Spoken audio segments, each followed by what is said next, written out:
Run free and dive into the sky. Hear the wind crying out its prayer. Why are we so ashamed to be alive? Break the chains and our freedom's ours to take.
Bon, ça y est, on est enfin dans la Ferrari Portofino.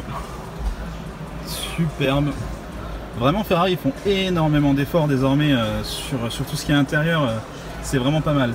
D'ailleurs, je sais pas si on peut l'allumer. Non, malheureusement, il est éteint. Ils nous ont expliqué que le système infotainment était complètement nouveau.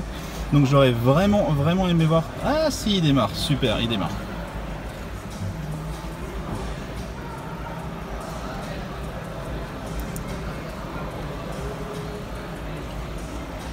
Ça a l'air pas mal du tout. Ok, non,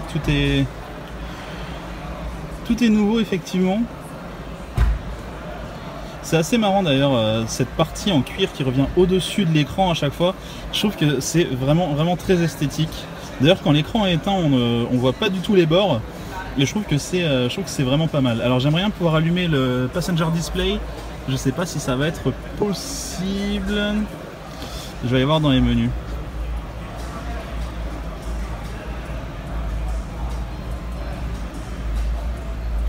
Tout est en italien forcément, c'est pas facile.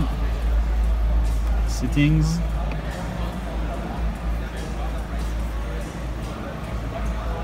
Ok, donc on ne peut que l'avoir en chinois ou en portugais, donc ça va pas m'aider.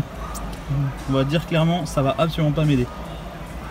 Bon, sinon cette Portofino est plutôt sympa. C'est en fait l'entrée de gamme. On est quand même chez Ferrari, donc on ne peut pas vraiment dire ça, mais en gros c'est l'Access. C'est vraiment le véhicule qui va vous permettre d'entrer chez Ferrari. En général, les gens qui vont prendre ce genre de véhicule n'ont pas encore de Ferrari, c'est vraiment leur première Ferrari. Je dis ça parce que la Portofino est le modèle qui remplace la Ferrari California. Donc on va être dans les mêmes ordres de prix, même ordre de puissance. On est sur du 600 chevaux sur celle-ci. Ça fait à peu près la même chose qu'une California. Donc non, c'est une Ferrari d'Access, mais c'est une vraie Ferrari quand même, et elle est vraiment pas mal. Esthétiquement, j'aime beaucoup. Celle-ci, je pense que ça va être très compliqué de l'essayer, donc je vais pas m'avancer en vous disant que je pourrais me donner mon avis sur ce que ça donne au volant plus tard. Ça reste une Ferrari, et Ferrari sont très regardants sur qui essaie les véhicules. Déjà rentrer sur le stand et rentrer dans une Portofino, c'était pas évident vu le monde qu'il y a à l'extérieur du stand actuellement. Je suis assez content d'avoir pu monter dedans. On va d'ailleurs essayer de monter dans l'autre. On en a une grise également, grise avec l'intérieur beige ou l'intérieur brun. Elle est vraiment pas mal. Personnellement, ça serait la version que je prendrais, parce que celle-ci est rouge intérieur noir. Je trouve ça trop classique et je trouve que ça fait trop Ferrari en fait. Donc moi personnellement, la configuration que je prendrais, c'est celle d'à côté. Donc on va aller la voir. Alors ça y est, je suis enfin dans la Portofino grise avec l'intérieur brun. Celle-ci est configurée au top, vraiment elle est superbe. Ce volant carbone est super agréable, vraiment très joli. On a énormément de carbone. Tout tombe sous la main, c'est ça qui est vraiment intéressant. Il y a certaines voitures qui ont les palettes au volant avec des commodos qui sont mal placés. Sur Ferrari, tout est placé directement sur le volant, donc à ce niveau là il n'y a aucun souci, les palettes tombent très bien.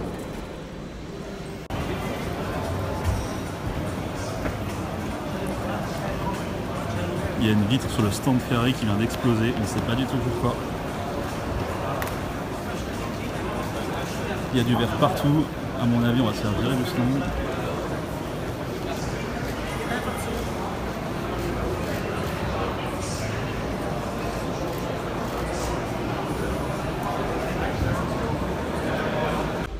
Bon, nous revoilà dans la Portofino. Heureusement, ils n'ont pas évacué le stand à cause de la vitre cassée. Là, ils sont en train de nettoyer.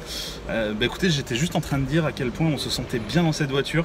Vraiment très belle avec ce volant en carbone qui est magnifique. La partie centrale qui est vraiment super élégante.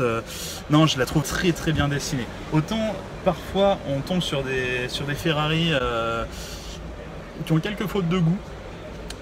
Mais celle-ci est vraiment superbe.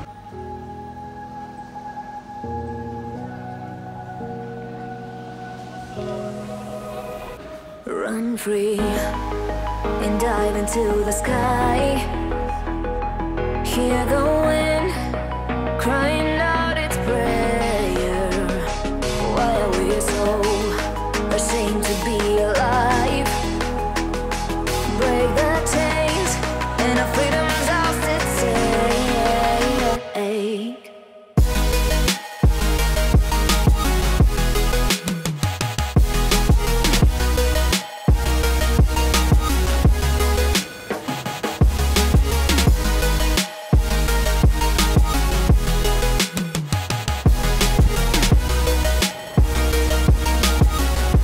À être sur le stand Ferrari, autant aller voir entre guillemets la deuxième familiale du groupe. Si je dis familiale, c'est parce que c'est la deuxième qui a 4 places.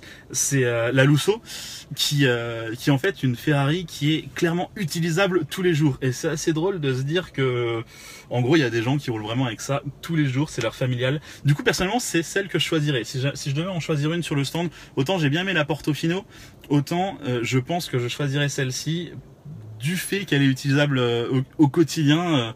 Et ce toit panoramique, il est pas pour rien, quoi. Le toit panoramique est magnifique et ça fait aussi un petit peu partie de mon choix.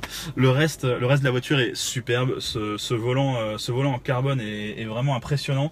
On a d'ailleurs un gros pack carbone sur celle-ci parce qu'il y a énormément de pièces en carbone. Et c'est pas un carbone.